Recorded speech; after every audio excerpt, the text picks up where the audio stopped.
Good afternoon and welcome to Real Chicks Rock Presents Real Discussions. I am your host, Michelle Dawes-Burt, and as always, I'm super excited to be here. It's been a minute. I think that people might have missed me a little bit. I had some personal things that I had to take care of, but I am back. I am back. And you know what I brought back with me? The school year here in Atlanta. Kids are going to school. Some started already last week or the week before. A lot of kids are starting tomorrow. Some of us are super excited. The parents are happy because the kids get to go back. But you know, today is all about, my topic today is about teaching in today's world. I'm going to introduce my panel here in a second, but it's so critical and it's so important that we empower our scholars from the very first day of school. There are parents that are committed to supporting teachers. They're on PTAs. They believe in what the teachers are committing in doing. Oftentimes, we like to point fingers, the teacher's not doing this, teacher not. It's a huge responsibility. And today's conversation, I think, is important because we have not talked to teachers in a minute, and we definitely hadn't had a chance to talk to them prior to this pandemic. So for 2 years, we've had educators teaching our kids virtually. Some of them had been in a hybrid situation later in the second year, but nonetheless, it was a strenuous experience for our teachers as well as our scholars. And so we're going to talk to our teachers in just a second. Let me give a little background about what Real Chicks Rock is all about for our new listeners. It's all about creatively collaborating and connecting to raise awareness regarding the issues that impact women. And we do it by way of community service, public speaking, we do it through mentoring, we do it through the arts, and this platform, in particular, media. We've been doing it now for 6 years, or in the books.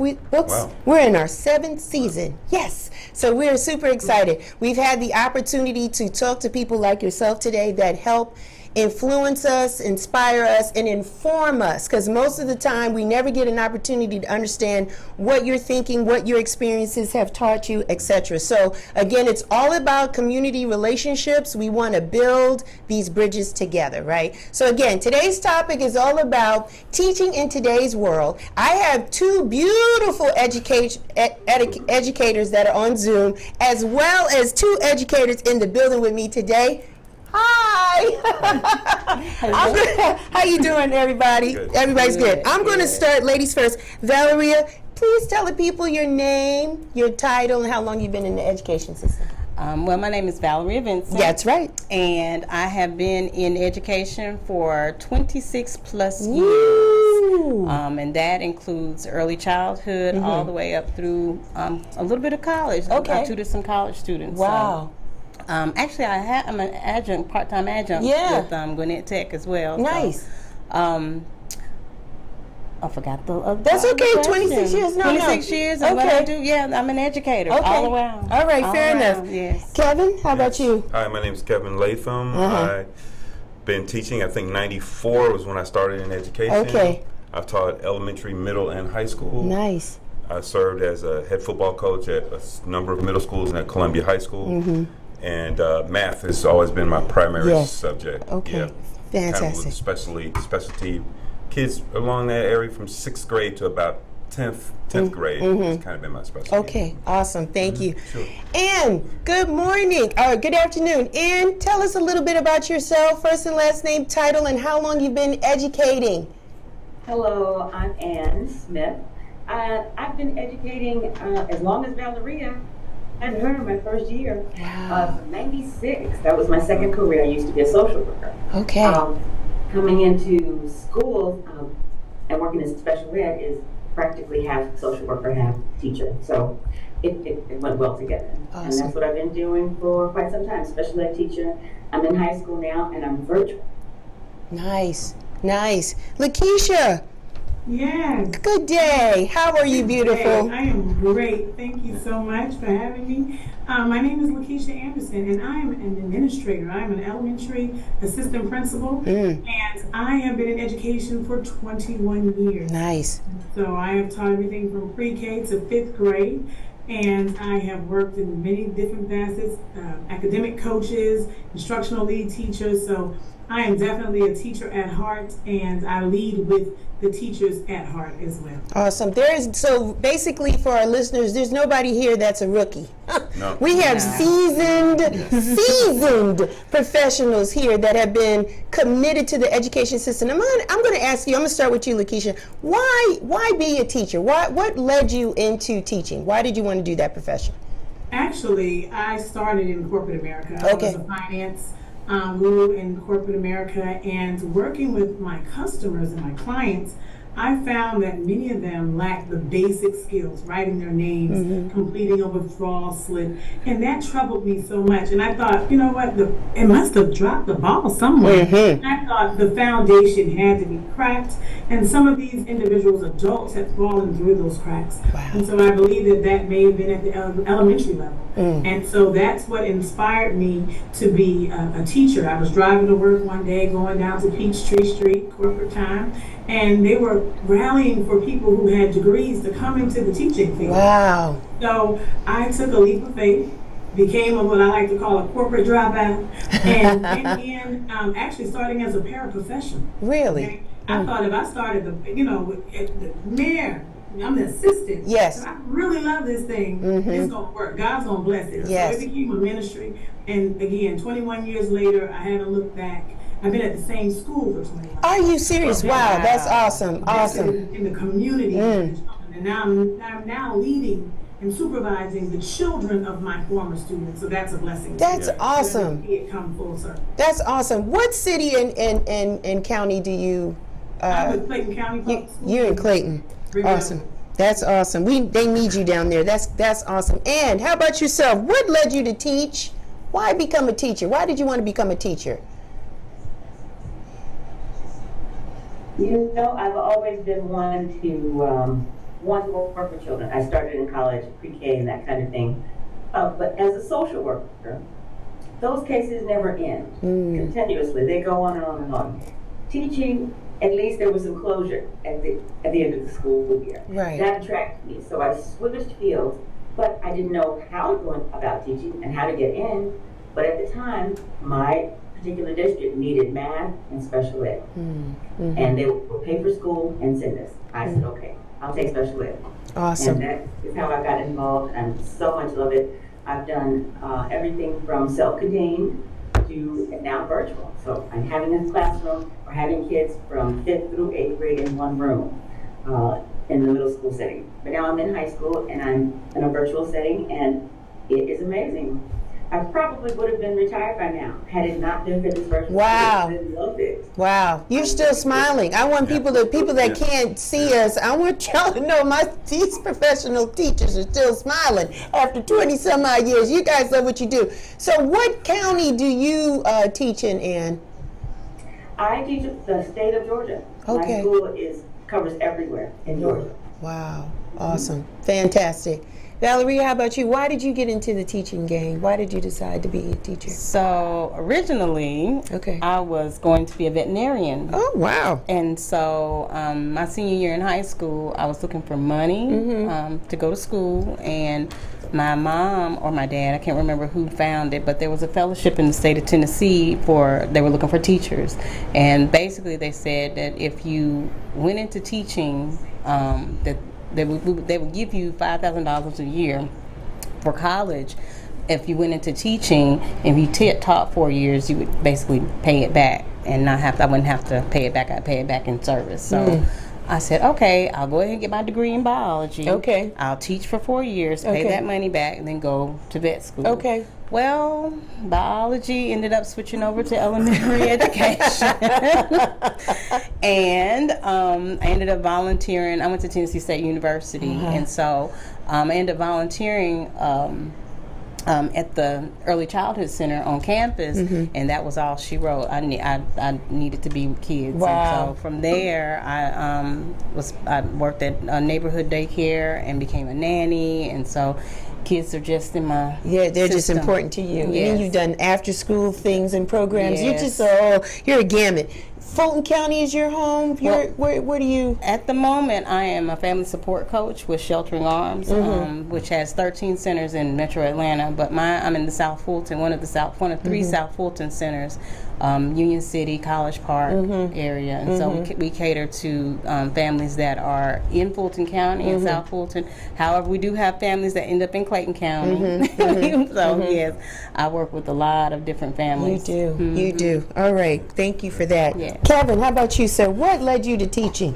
You know, I was living and working in New York City as I was a communications major at University of Tennessee in Knoxville. Nice. And it was good to be working in my field, but you know, just dealing in a corporate setting, and of course in a very cutthroat field of publishing. I had a close fraternity brother that was teaching at Boys and Girls High School, and he was really, really pressing me to consider it. New York had a program where they were helping people to get certified in education, and I was really seriously considering it. I ended up getting married and moving back to Atlanta, and I just kind of held on to that thought and started working as working actually at the county office in DeKalb County while I was working on my certification, and then started teaching from there. I just took to it immediately, and it felt good because I was teaching and working back in the neighborhood in which I grew up. Nice. And that felt good. Nice. That really did feel good. And then coaching came shortly after that, and then it just kind of took on a life of its own. Why math? Why math? I know you're it's passionate about math. Why? It's interesting. It didn't start off that way. I didn't even know. You know, back then when you were getting certified, they would take your undergraduate transcripts and see what area would it be easiest for you to be certified in. I was sure it was going to be language arts because I was a journalism major, but it was not. I have so much math. They said we really need math teachers, and and they really kind of pushed me to be certified in math. So I ended up getting certified in math, and then learning how to do it because I wasn't an education major. You know, I cared a lot about it. I cared a lot about what I was doing, and with some help with some great mentors, I got pretty good at it. You are good at it. You are good. We're going to talk more about that. I want to jump in with LeKisha. LeKisha, we had this pandemic for the past 2 years, right? Very earth-changing, shattering, like, you know, people put time limits on it, LeKisha. They said, oh, we're just going to be home for 2 weeks. Then it was a month. Then it was 2 months. And then it was like we felt we was never going to get back out. Like we had no idea. And now we have these children that still need to get educated. And I just want to ask you, starting with you, how was that? I know there was probably a sense of, I don't know if panic is a good word, but definitely concern, or how are we going to teach these children? So how was it for you in your school? How did you guys approach it? How was it for you? Well, first of all, I must say I have the best leadership superintendent I feel in the state of Georgia. He was very proactive in preparing his leadership teams. Nice. For what we like to call the pivot. Okay, March 13th is a date that will be forever etched in our memory when we thought we were just going home for a few days. Yes. And it turned into almost 2.5 years. Yeah. And so we diligently rallied. We already had a plan in place. Prior to the week that we came out that Friday, our teachers had created virtual lessons. They had already prepared the students on how to access their online classrooms. So this is something that we had been preparing for once we got the news. So our pivot was not as traumatic as many had experienced. So I will attribute the first thing to our leadership as a district. The second thing was we realized at that point that we were now educating our students through our parents. Our students are digital natives. They know how to manipulate technology and use it very efficiently. However, many of our parents and grandparents and family members that were now going to be tasked with housing those students during the day while their parents work were more like the digital immigrants, right? They didn't necessarily know how to do that. So we found ourselves communicating a lot, really understanding that I was running a school and helping run a school from my kitchen table was one of those things that, but I was more readily available than I was when I was actually in the building. It seemed like we were 24 hours a day, 7 days a week for our parents and our students as far as support was concerned. We had our teachers create office hours so that they could walk parents through the steps of helping their students log on and be able to complete assignments. Our community liaisons, our community engagement specialists, our parent liaisons, every member of our staff was accountable to the work to make sure that our students were receiving everything that was possible. That we have to make concessions, yes. Our bus drivers rallied, we provided lunches and breakfast to every student in the district so that we were trying to keep their life as normal as possible. Thank you. Our teachers, again, had to pivot and kind of revamp how they were distributing or delivering instruction, which they did a phenomenal job with. They could come by the school and pick up supplies. We were just rallying around the fact that our children still needed to learn, Yes. and that they still needed a sense of normalcy, even in the panic Yes. of our nation. Yeah. And so, I mean, I must say that our district was, again, very proactive, not very reactive. We were ready. Okay. And so the pivot worked well for us. Because we were virtual, do you feel, or did you have a sense of us losing our students virtually, their attention, their ability to learn? Did you feel a difference in your school? We felt the difference. We realized that it was a large undertaking, especially for our younger learners. Yes. For many of them, their first 2 years of acclimation to school was spent at home on the couch or tucked in the bed, right? So that was a concern for us. There were a lot of missed learning opportunities. But what we realized is that we did as much as we could for as long as we could, and that we knew that when we came back into the building face to face, that the real work would begin there. Right. And so that's pretty much how we were preparing ourselves. So we gave them everything we could, and we realized that there were times where we had to push, and then there were times we had to release. Too much screen time is too much screen time. Yeah. And so to expect the student to be online during a normal school day was too much. Yes. And so we began to implement like 15, 20-minute breaks in between. We did a collective lunch period so that every student in our building went to lunch at the same time, so that families could break and have that time together. Right. So again, it took some forward thinking to think beyond just the functionality of the school, going along our normal schedule, to think about ourselves and also to consider our teachers who also had children in school. They too needed a break to prepare for their children. So thinking beyond just the scope of the functionality of a building, but more so thinking from the heart of the people that we serve. Thank you for that, because LeKisha, because that's very important, because we were parents at home working, right? And unfortunately with corporate, you guys that worked at corporate know, it doesn't stop, right? So the meetings are still expected to happen, they don't care, blah, blah, blah.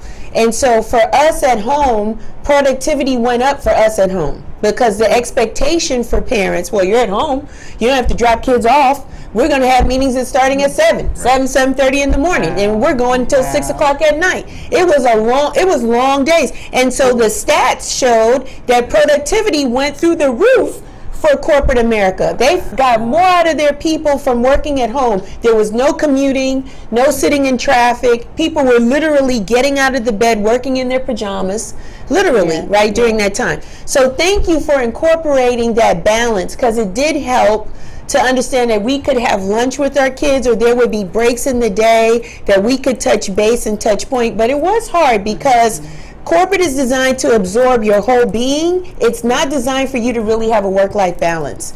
And so you needed teachers like yourself, educators like yourself, to help us hold our students accountable. Because I'm going to tell you, I'm going to use my kid as an example. He told me for 2 years he was doing the work. He wasn't doing the work. He wasn't doing the work. And so all of this, we want to reduce their screen time. He had no problem playing games during the screen time. So they pick and choose the things that they want to be engaged with. So I ask you, Ann, because you're a virtual teacher, what do you do to keep the kids engaged all the time virtually? What are some of your tools in your toolkit? Oh my gosh, we have so much fun. Is that what it is, fun? I promise you, I didn't think of it before we started, but if I can find the commercial that we made to get the kids to come to our biology class. It's awesome. These children, my team is off the chain. Yeah. Now, we don't see each other but once. I see the science team once a month. I see the special ed team once a month. Okay. And so this is the best team I've ever worked with because we all get along so well. We don't see each other but twice a month. Wow. So we don't have that in the building drama, tension, climate, whatever it can be there. Gotcha. And so we're just also happy to see you meet. And we brainstorm and come up with the craziest things. My biology team, I do the review of and vocabulary of the last session. Then we have one lady that teaches content, and she is hilarious. Got little puppets and all kinds of things. Wow. And we're talking high school now, right? Wow. And then the third tech teacher does application. So she'll whip out and do experiments right there in front of the camera. And we have, well, I was just looking at, we have 3 little shout outs from our last meeting because we beat the state in our biology score. We have the best scores that we've ever had in the history of the school this past year with pandemic even. When they went back, was this the first year they went back in person? Yeah. Okay. They went to Texas and they did incredible. Yeah. And some of my special ed numbers went from beginning learners to developing to beginning, whichever way it went. Anyway, we got some that went up from proficient to distinguished. Nice. And we were so very excited. Our numbers were fantastic. You guys are good. You guys are good. If I can find, I'm sorry? I said you guys are good. Your team is good. You and your team are good. They are pretty awesome. Yeah. Actually, during the pandemic, I didn't have anything to do that first year, so I studied by the pool. Also, Okay. biology certification. So I got certified in biology. But not many special ed people get the certification in the Congratulations. Because, you know, we're the creative side. But Yeah. now I'm learning how to love biology because I said, these 2 ladies, they love this stuff. It's so much fun. What is it? I went and got certified, and it is fun. That's awesome. That's awesome. Thanks, Ann. For you, Kevin, the challenges of trying to teach.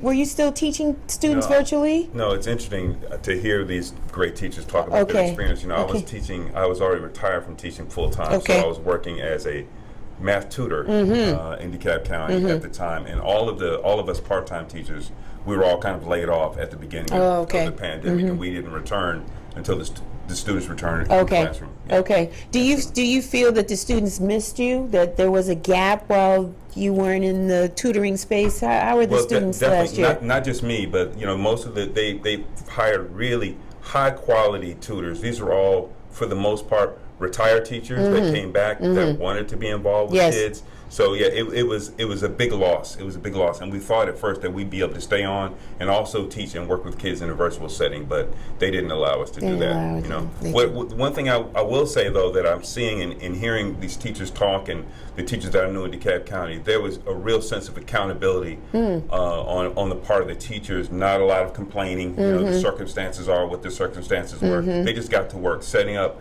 virtual classrooms. I saw some amazing work. My brother being a teacher, one of those teachers as well, just working really hard despite the circumstances to get as much as they could, you know, from the kids, and to try to keep them engaged, because like you said, it's a case by case basis. There were some kids, it was very difficult. Very difficult. They could be very manipulative. They know how to use the system. They know they know how to turn off the computer. Yeah, but showing their face half screen, exactly, doing all that stuff. Yeah, but no, but overall, I think that you know, across the board in the state, I'm seeing. I saw some amazing things being done from the teachers. For sure. Fantastic. How about for you, Valeria? What was going on? So at the time of the lockdown, I was actually teaching middle school and high school in a local private school. Wow, yeah. And so it was funny because probably less than 30 days prior to the lockdown, the headmaster told me that I was using too much technology in the classroom. Really? Look at God. Wow. So that week before the lockdown, he came to me. Well, he called me that Thursday night, and he said, "Tomorrow, I'm going to need you to get the teachers together and show them how to use that Google Classroom." Right. So I did what I needed to do, showed it to them, and I was their point person during the lockdown, and we made it through. And I think that overall, even though I know Ann's situation, I've worked with Ann, the school where Ann works. I've had children that I've worked with that go to her school. Awesome. And so that made it. I got really comfortable with the whole using the computer and Right. that platform. Right. But what I have seen and what I have witnessed, and I think the good that came out of this is that it pushed some people to come on over to be a little bit more relaxed and comfortable using technology with the children, and and letting the children show them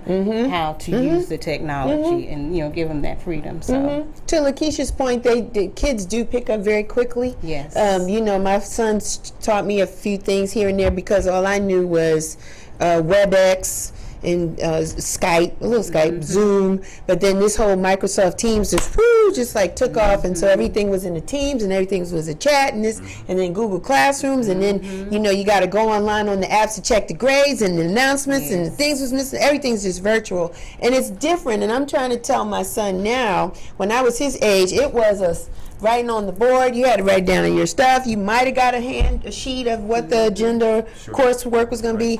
But this is the new age. Everything is going to be through a portal. Everything is that. Everything, you need a laptop, you need a smartphone, you need this, you need that. It's a different time. And so, yes, thank you, educators, for helping us who don't know. Because all some of us do on our phones is play Scrabble, or is it Solitaire, or whatever, Candy Crush, and so they don't know how to, they don't know how to maneuver through the things. But here's a general question for anyone to answer.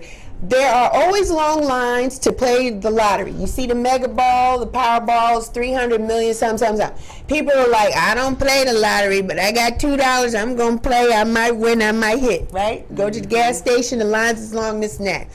The lottery, when it came to Georgia, was always designed to help to go back into the school systems. Are we seeing that money? Educators, what say you? Is that money actually hitting our schools? Anybody? I know that the program where I work with Sheltering Arms, we have 2 classrooms of Georgia pre-K, and so I do know and understand that there is money that is earmarked from the lottery for Georgia pre-K. That's good. So I do know that, and then so I look when I try to find the connection between the lottery and education. I say I see it at the beginning at pre-K, and I see it at the end at graduation with the Hope Scholarship. Okay. So I don't know if anyone else can speak to the middle grades. I'm not sure. Ladies, do you see any of that money? No, I agree. The beginning and the end. Yes. It's more publicized. I have 2 pre-K classrooms in my building as well. Okay. So I think that component is very essential. Even if we have a pre-K program, at least one in every elementary building, simply because we are front-loading our scholars for school. And so this way, when I look at it, 44 students leave pre-K primed and ready for kindergarten. Right. That's 44 kids that we guarantee can identify 26 letters in an alphabet. They can identify numbers from 1 to 100, and that's something that we didn't have before those pre-K lottery funded programs. So it is essential. And then also when our kids graduate, it's important that they know that there's an opportunity that is there for them to have that post-secondary education, and if they've done all that they were needing to do during that high school year, that they're rewarded at the end for those scholarships that are available to them based on the lottery funding. So I do too see it at the beginning, the very beginning, laying that foundation, and then it's the springboard at the end to the next level of academic standing. But what about the middle? Don't our babies need it in the middle? Don't our children need it in the middle, like computers and things of that nature? What say you, Ken? What's your thoughts? Yeah, I know that the overwhelming majority of that money is earmarked for pre-K programs and scholarship, not only Hope, but other programs as well. So it does seem like there's a huge gap. I worked in my capacity as a tutor.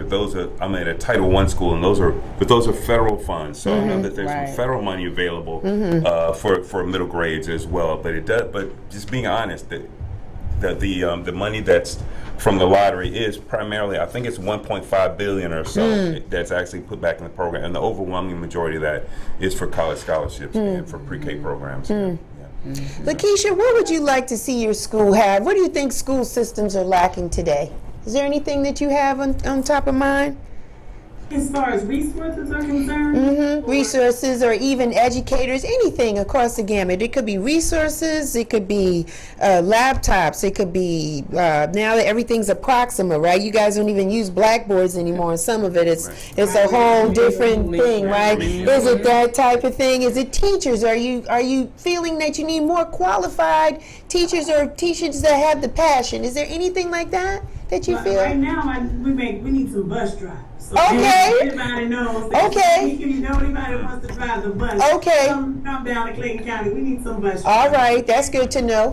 And who are part or an extension. Our bus drivers are an extension of our Yes, school. yes. And so it's very important that we embrace them and understand that they play a very important role in the totality of school. They transport our kids to and from school every day safely, right? Right. And so that's important. As far as technology, I have a technology-rich district where we are one-to-one, and many of the districts in the metro Atlanta area have also become to be one-to-one with technology, meaning that every student has a laptop that is assigned to them. And so the resources are coming in. I think that we really need teachers that are truly just passionate about teaching again, who really are there because they want to see the next generation thrive. And so, of course, is a teacher shortage all over our districts and all over our state at this point in time. So those that have a skill set that really feel a passion for teaching and learning, we implore them to come out and be a part of our learning communities. I think more so than anything, I would like to see the community really understand its role in schools. Okay, right. Most recently at our leadership retreat, we had a community, a business owner come in and speak with our teachers and to share what they experience when our scholars leave our learning facilities. What are our seniors lacking? Do they know how to complete an application? Do they know what a signature is? Right. Do they know how to sign their name? And so there's some soft skills that I think that we could benefit from teaching our students. But I think it's important that our community, our business owners that employ our students come back and share that information with us so that we can properly prepare our students to be those global, right, competitive scholars that they need to be in order to move on to the next level. And it's not just about the academic piece. We need a skill set. We need those trades back in place. We do. I mean, I know I need my mechanic and my plumber, and I need my electrician when things go wrong. And sometimes that didn't require you to go to college, but it required you to have a skill set. Yes. Right. So I think we need to go back and focus on those students who don't really necessarily have that high academic standing, but they have that intellectual understanding of how things work. And so they become the best at those trades. And so pushing those trades and finding opportunities to collaborate with community members to give our students that hands-on experience while they're in the learning process, that OJT that we used to have back in the day, I think would be essential to the success of more of our students navigating through our school system. Awesome, awesome. Joe, I saw that question, but I couldn't see it. So if you can put the question in the chat, I will address it once I go through this particular question right now.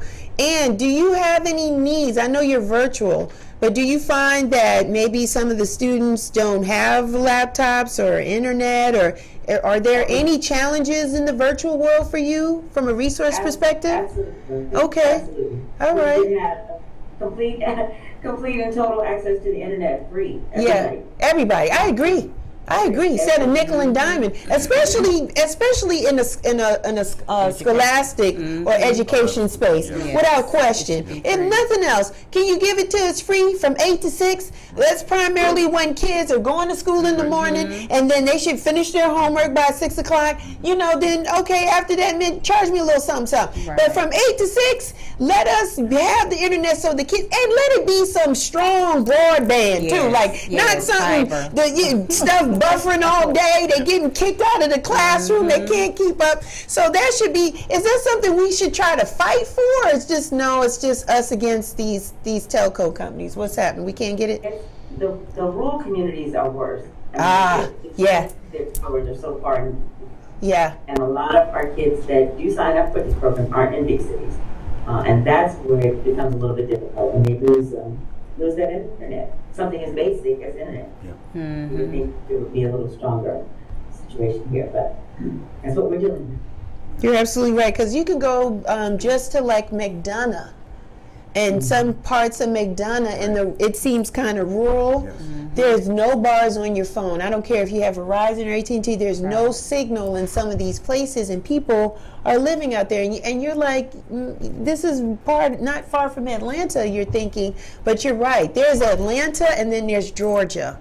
And I know you're dealing with Georgia. You're not just dealing with us here in the city life. So you have those challenges and those opportunities. Kevin, I'm going to ask you, what resources do you think or you feel is lacking in your space of teaching? Do you think there's anything missing?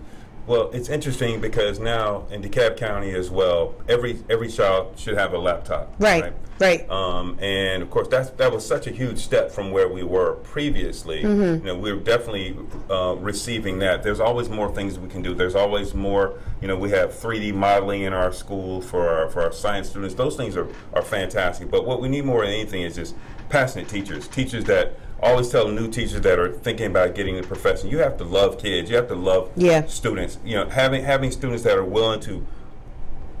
Having teachers that are willing to learn how to best use the technologies. Having teachers that really see how it can help them hold the students accountable. How it can help them do quick benchmarks so they can see where their students are, because we're all deal with differentiated classrooms where there's students of all different abilities. These are all things that we have available to us.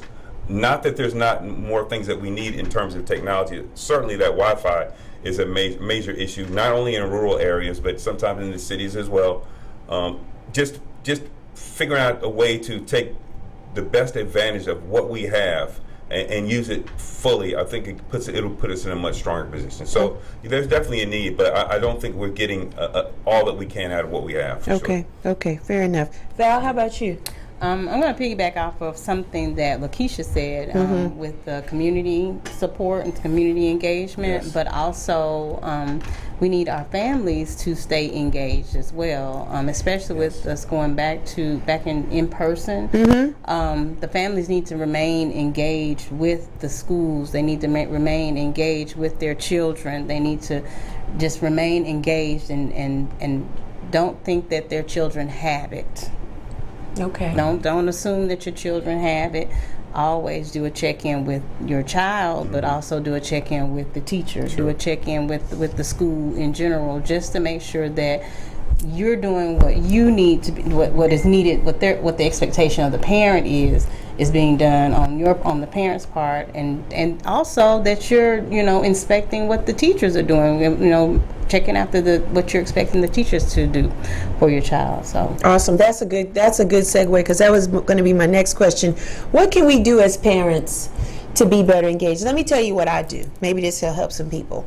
As soon as they have an open house, I'm there. Yes. Any kind of parent-teacher conversation, I'm there. Yes. I see you, LeKisha. We got you. We lost you for a second. We got you back. Thank you. And when I look at you, you look just like your sister. You ladies are beautiful. So one thing that I do is I show up, and I ask the teachers, shake their hand. I just want to understand what they're going to be teaching my son, blah, blah, blah. And immediately I say to them, it's your classroom, and I'm here to support you. So whatever it is that you need from me, please. And I give them my email, my phone number. I tell them it's better to text me and email me, because I may be in this position that I can't take a call, but I can see that you called or you text me, I can hit you back. Tell me. I said, my son is charming. He'll try to get out of some stuff. Please don't wait until it's time for grades to hit the book and he's not where he needs to be. So that's what I tell the teachers and stuff like that. And I will say this, I am seeing improvements, at least at my son's school, of more parents being involved. And it's not just grandmas. It's grandma, it's the daughter, it's the dad, it's an uncle, it's a community. It's almost like a field trip. Like the whole family comes together for the open house to hear what the teacher is saying, and they're all becoming more invested right in their children. My son goes to a uniform school, so I hear them buzzing, well, we got to hurry up and get the uniform, because they, and that sets the message to say to the student, we want to be in compliance with what's going on, and we want you to have a successful school year. Right? That's the thing. Let me ask Ann, because Ann's virtual. Ann, because you're virtual, do you have that same kind of or type of conversation with your parents? You need them to lean in and be engaged with your students virtually as well, correct? Absolutely. In order to be a part of our school, the parents have to sign an agreement to provide a learning coach. And when Val took upon herself to create this career of hers and become a learning coach for several DACA students, she took different students from different families, put them all in one location, and worked with them as a learning coach. I've seen a couple of businesses take off doing that now, and that is super, super cool. There was a place we used to call DACA South because it's out in Clayton County. A lady's running it. She has a whole program, maybe 20 kids, and they're all enrolled in my school, but she's the supervisor there and making sure they're getting their work done. So the collaboration and the working together with the community, with the parents, and because we have to talk to the kids once a month, that's required, to generally talk to them more, but their parents are there some of those times, and they get more involved. I can say in my special ed class, brick and mortar, I can say there were some years I didn't see a parent at all. Wow. And here, I actually see them, I talk to them on Zoom. We meet in my room together. We all talk. So that it really, really brings the family together. I think it's a couple of things, right? Because my son, the very first president he knows of was Obama, right? So to see a black man in office kind of does something for our children, right? They're like, man, you know, and he had a beautiful wife, and not only did he get one term, he had 2 terms, so 8 years. And then they saw this guy named Trump, and they're like, oh my God. And then it was killings and shootings, and they're on social media, and they're seeing people in McDonald's get called out of their name, and food thrown at them, and stuff thrown at them at Starbucks, and just this whole tension of race between people, right? Between white and black and other ethnicities, and then men and women. It's just this, they're seeing it, they're not, what is going on? And I think that parents, we realize that we cannot take anything for granted, right? If you have a conference call, the numbers are up through the roof. Like, you look and you see how many people are leaning in, because we want to make sure our children are empowered to deal with this world, just to be able to succeed in this world, because it has been visible in these last 4 years that everything is not in favor for us, right? And even in a pandemic, right? Everything is not in favor for us. So I think our children are starting to really understand, like, I better get this, or whatever they're trying to teach me, I better figure this out, because mom and dad's not going to be here forever, and I got to get this together. So LeKisha, are you sensing that too? And I know for Clayton County, there were some years back, unfortunately lost the accreditation, got the accreditation back, and ever since then, that county has been on fire. So are you seeing parents, and I'm seeing some beautiful homes being built in Clayton County too, some nice townhomes and things, affordable, nice housing going on in Clayton County. So are you seeing your parents leaning into LeKisha every year? Our parents are leaning in. I think the pandemic was that wake-up call. Yes. To say, hey, I need to know. Because they didn't have the school to rely on as a buffer. That's what it was. Our students had access to the internet, so there was no filter for them in regards to national issues, things that they ordinarily would not have seen during the school day because they would have been at school. They were now at home at the mercy of the television and the remote, and they could click, and now they had technology in their hands. They had laptops, right? So now they're Googling and surfing. And so this generation of student, they're discovery learners. They're learning through discovery. They think about it, they heard a word, they Google it, right? Yes. Updating every 7 hours. Every 7 hours they say that Google is updating. Wow. Just imagine the access to information that they have, both good and bad, right? That they have access to that they normally would not have had. That's true. Because they would have been in school. So we had to educate parents on how to appropriately allow their students to use the laptops. Right. We had to talk about digital citizenship. We had to talk about cyberbullying, Yeah. internet, and social media. Social media went through the roof for our kids. We found that kids were texting and sending messages and all kinds of things just at home because they had, again, that unsupervised. Yes, contact. yes. My parents are at home. A large percentage of my parents are hourly workers. If they don't go to work, They don't get paid. That's right. So little Johnny is at home with grandma, you know, and grandma's 86. Yep. She's cognizant, but she's still 86. She's She 86. don't know nothing about Instagram. She don't. Right. No. And she doesn't understand about messaging and DMs. And Right. so we had to begin to have those really courageous conversations with our parents. And the accountability had to shift Yes. from the school as the primary to our parents being the primary and us being the support. And so we had kids that would be in class, logged in via Zoom, but in a Google Doc talking about something completely inappropriate. Right. So we had to find ways to manage that. And so we began to block certain sites. Yes. And things. But the truth is we need access to those sites and that information because it's a part of the learning process. But we have to teach our students and our parents how to appropriately use the resources that we have. That's why I say resources aren't always the issue. It's our use of them Yes. that really determines the success of the students in the learning communities. Right. So yeah, we definitely have seen that, but our parents are there. They like the fact that we have access. They have access to us. Yes. My parents like that they have an option of whether to log into a PTA meeting virtually because they're in traffic in Atlanta coming home, or they can actually physically show up and get the same Right, information. right. They like the fact that they can scan a QR code and now download that information Yes. to refer back to later Yeah. versus having to be there in front, in center to get that information. So I think we're just adjusting, and my district is looking at being future forward, Yes. future ready. And so what does that mean? We learned a lot. We learned a lot during the pandemic, right? And so to abandon that information would be for naught. We need to continue to utilize that. So I still meet with my staff via Zoom, right? Yeah. Because COVID is still real. Yes, it is. I'm still. If I ran a school 2.5 years from the kitchen, right? Yeah. And I can have a staff meeting via Zoom, even though we're back face to face, Yeah. so that my teachers can get home to their students. That's right. And they can end their day. So we're making allowances as we go based on the information that we've acquired over the last 2.5 years. And that's the important part, that we are still using our data to drive our instruction and our interaction with our community and parents. LeKisha, as soon as you become principal, I'm bringing you back on the show, okay? Yeah. All right.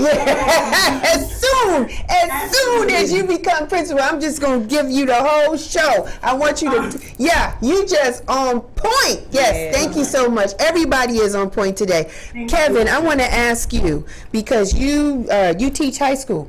High school and middle school. High school, middle school. Yeah. Do you feel that kids are still interested in going to college these days? They are very much interested Okay. in going to college. You still hear that from the overwhelming majority of kids. Really? In high Okay, school. good. But the preparation piece is the part. It's kind of like kids. You know, when I was coaching, they say they want to go and play at these major universities, Yes. but the preparation, what is it really going to take? What is it really going to take just for you to get through high school, to get the kind of the scores that you're going to want on the test, on the SAT, ACT, which is still required in a lot of schools.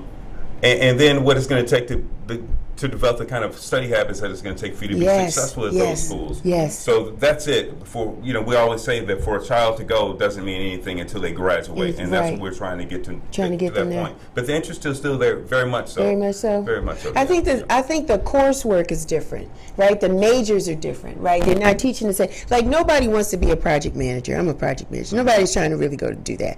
Maybe they want to do something still in the communication space. Maybe there's a little political science. There's some CSI work, like forensics, like whatever looks hot and is going on now. That's what we're. It's like technology space, drones, flying that stuff, doing, so I guess these colleges, I don't know what their curriculum looks like, but I'm going to start checking now to see what the offerings are, because of the traditional classes and things are not going to be of interest for our kids. That's what I'm saying. because it's a different time. It's got to be more technology based. What I would like to see is entrepreneur classes. Yeah. Because Absolutely. my son has already said he sees me sweating, wiping the sweat from my brow from working these meetings all day, and he says, "Mommy, I don't want to work in corporate America." He's already said that. Yeah. So I'm like, I understand that, I respect that. So we have to figure out what is it, how do we get you where you want to be? And maybe you work for corporate, and maybe it's not as long as some of us have done. Sure. Maybe it's just a little bit enough to understand the style, the techniques, what's important, because corporate America is designed to succeed, not to fail, right? So they put frameworks in place to help them generate money. Yeah. And if you're not going to help them make money, they're going to remove you and bring somebody else in that space. But understand how to manage people, or how to be managed, and how to communicate. Yeah. It's some of the fundamental things, as we've heard from the ladies, that was missing. You know, I got in corporate America, but some people are not getting it. So I think some of those things are needed. Val, what do you say? You think that kids are still interested in wanting to go to college? I think there are some children that are still interested in going to college. However, my son said the same thing to me. Yes. What What he said to you. Yeah. I'm not going to be running around here like that. I'm not going to do it. And so I said, well, we need to go ahead and get a plan together of what it is that you're going to do. Yes. I said, we're going to, but he's had the experience of me, of seeing me in my role as an entrepreneur, Right. and running to different households to tutor and work with children, and being the learning coach, and seeing how I've had to sit down and do my budget, and bringing money in, and working with my bank accounts and things of that nature. And then, not to mention, when we owned the store, we had the shop. Yes, I remember that. He was an integral part in that, and learning how to work a cash register. So he's already like, I can do all this thing. You think I need to go to college for it? So I know he's not the only child. That's thinking like that. Yeah. So he was blessed enough to be accepted at Global Impact Academy in Fulton County this year for high school, which is a STEM-based high school, and one of their goals is to make sure that the children, before they graduate, that they have received certifications. So if they want to go to college, they still have those certifications going into college. But if they don't want to go to college, we're working on, well, where can we place you with these certifications coming out of high school? So that is such a blessing. It is a blessing. Not only to me, but when we went to open house, I saw a lot of other parents that were on the same path. So, but there are children that are still interested in going to college. I just walked with a girlfriend of mine through getting her child moved into the dorms Friday. So there are children that are still interested in those traditional paths, but you got a lot of those kids that are the techies, the ones that have that entrepreneurial spirit, that they just want to, what do I have to go there? You have to go there. And as a parent, I'm gonna be transparent, because I banged on the doors for global impact. Please let my kid in, please. And it was you had to get him in at the 9th grade or something like that. I missed. I couldn't get my kid in, so I was sad. Tried to get him in Westlake. Took the test. He didn't pass. So all of these schools, at least in South Fulton, because I live in the neighborhood. Okay, at least in South Fulton, there's not enough schools or the curriculum that's attractive, that's teaching our kids technology, computer science classes, even financial management. Help me, right? Because everybody want to get the bag, secure the bag, get the money, but don't know what to do with the money.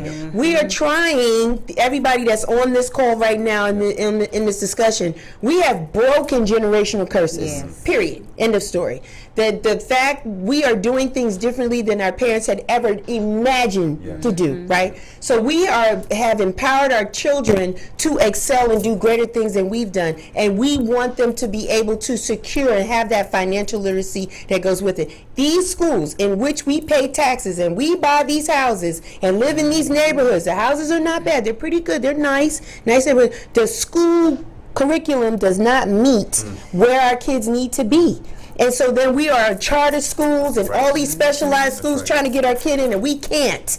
And we have to move to get zoned for that. Nobody's doing that. Right. Nobody's got time for that, right? Because we're not going to live in an apartment or forfeit, or we got mortgages. We got to figure it out. So I am. If anybody wants to have a committee on how we can change, please sign me up as a parent that's going to say something about it, because we have got to change, and it should be in every school, not just in Global or Westlake, because Cam Newton went there and everybody want to go there, and it's a big athletic vibe over there. It's beautiful. The campus is gorgeous. And when you walk over there and feel like you're going to Chick-fil-A, they say, "Hi, welcome to Westlake." That be the students greeting you. It's beautiful over there. And they're black and brown children. So our children are designed. They just need to see more of the models that it exists, because your whole demeanor changes when you walk in a building that's set up for excellence. Yes, absolutely. Yes. So that's why I tip my hat to LeKisha, because I can see it on her. This is the first time I'm meeting her, but I can see it on her. If I go to her school, I know what it is. There's a level of excellence that tells our children there's nothing that you can't do. Sprinkle with a little faith. We always have a little faith in our back pocket, right? Because we know without God we wouldn't be here, right? So we sprinkle that on them as well. So if there's anything, I really want us to really adjust curriculums, financial wealth and management. We are in the Bitcoin age, and this cryptocurrency and all this other stuff that our kids know about and is chasing, but when they get it, what they're going to do with it? We have to teach them how to make strategic investments so that it's generational money that's going on, that we break the cycle that I had it, now I messed it up, and then my son has to start all over again. The other cultures teach their children to build it and keep it on for generations to come. Right? That's where it starts. That's where it starts. And if I could just... Yes, come on in. Yes. Understand that you asked, how do we start that? Yes. It starts with the parents. We have to have a mindset shift. Yes. And so when we think about our students, the students that are sitting in our schools right now, many of them will work in industries that haven't even been created yet. But we have to change our conversation with our students. Right. My parents are going to have to be transparent. Johnny, you said you wanted to be a doctor, but you don't like science. Let's talk about that, okay? You don't like math, but you want to be an engineer. Let's talk about that, because I don't think we're having those real transparent conversations with our students. Our parents are still saying, "I want you to grow up and be a lawyer, a doctor, a nurse," because those are what we believe were those high income that we all aspire to. Oh, how the parents stick out their chest and says, "My daughter's a lawyer," right? But how many people stick out their chest and say, "My daughter is a social media influencer"? Right. Because guess what? There's some social media influencers making a lot of money. Millions. Making a lot of money. Making a lot of money. Home on their own work schedule. Right. Dropping content at their need. Right. And they're making more money than our corporate America executives. Say it. So we have to switch our mindset. We got to change the conversation. Because, again, the jobs they're going to work in, we've never even heard of. I mean, if I had to ask you 10 years ago, who would be a social media executive? First of all, you said, what social media? Right. And so you think about Facebook, Google, Instagram, Twitter, all of these things 10, 15 years ago, they didn't even exist. We're still stuck with a MySpace mindset. Yes. Okay? And so until the parents and the community that surround these students change their mindset and think beyond today, what problem do you want to solve? I'm not asking my students anymore, what do you want to be when you grow up? What problem do you want to solve? Good question. There it is, right How there. prepared? I want y'all to think back to Y2K. What do you remember about Y2K? Yeah, we was all trying to prepare for it, and nothing happened. Computers. You had a generator. Took my money out the bank. So why is it on March 13th we were so unprepared? Right. Because we abandon things when they don't happen the way we think. Oh, that wasn't real. Right? Yes. The truth of the matter is, we should have been preparing ourselves all this for that pandemic a long time ago. Because it was coming, and our preparation was there, but we just ignored it. We can't allow our children to ignore their preparation. Yes. Right? And so we've got to prepare them by thinking, what? Future forward. Yes. Right? So what is it that a child in the future will have to be able to do in order to be successful? First, they got to think critically. Yeah. Second, they got to learn how to collaborate. They got to learn how to have a conversation. So communication is going to be essential. Right. And guess what? Most of our gifted learners, and these are the kids that are high functioning, right? Our gifted learners, you know where they fell short? Creativity. Activity. Yeah. Many of them can't think beyond the black and white. That's That's right. all they see is black and white. Right. The gray area is the creativity. Yes. But they miss that because no one is engaging the mind beyond what is reality. Because reality is relative. It's what you make it and what you believe it to be. Yeah. So when you think about that, we've got to change the conversations that start where? At home. Yes. What problem do you want to solve? And when you start thinking about the problem you want to solve, then you create the position to be in it to solve it. Mm. So that's, I believe, where it starts. And parents have to understand their voice has power. Sitting at home wishing it would change is not going to make the difference. You want to see a different curriculum in your school, get involved. Yes. Let's talk about it. Yeah. Come to the round table with the principal. Yes. Come to the superintendent Yep. round tables. Talk Yep. about what you think your child should need. And if you advocate for yours, guess what? And you get it, everybody gets it. Yep. Everybody gets it. Yeah. Every parent in every school, in every district is doing the same thing, then we all We're gonna get it. Yeah, yeah. I gotta stand up to the superintendent level, because I definitely do the round tables with the principal, and it's no shade against them. They're doing their best, but I just want to see more of even what they're teaching in my son's charter school in the public school setting. Everybody should be able to get the same exposure of education. Shouldn't have to run to a charter or specialized school to get it. For what we pay in taxes and what we do in our communities, it should be there, because it's up in Gwinnett, it's up in Alpharetta, it's up in these other places that is not majority black and brown people. Right. So we know better, so we're going to fight to get better, right? That's it. I'm going to end on that note. Woo! That was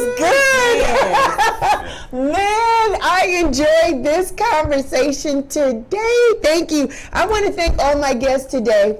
Thank you, LeKisha and Valeria and Kevin. Thank you so much for your contributions, your dedications as educators, teaching our children, not just here in Atlanta, but abroad, right? I appreciate you guys for all that you do. That's my time. I want to thank everybody that came out last week for our back to school drive. It was a success. Thank you. We thank you so much. We're only as good as you guys. Thank you for the donations, the backpacks. We bless people. Bus drivers stopped. APS bus drivers stopped. MARTA drivers stopped. People in their cars stopped. We gave them bags, and it was like you could just see, oh, thank you so much.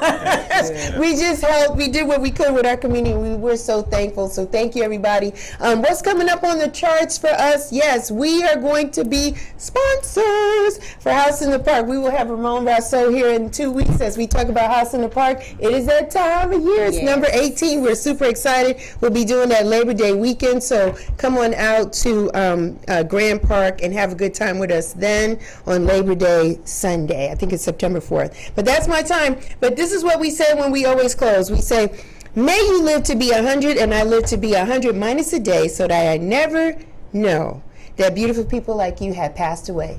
That's my time. Until next time, be well, take care, and continue to rock on.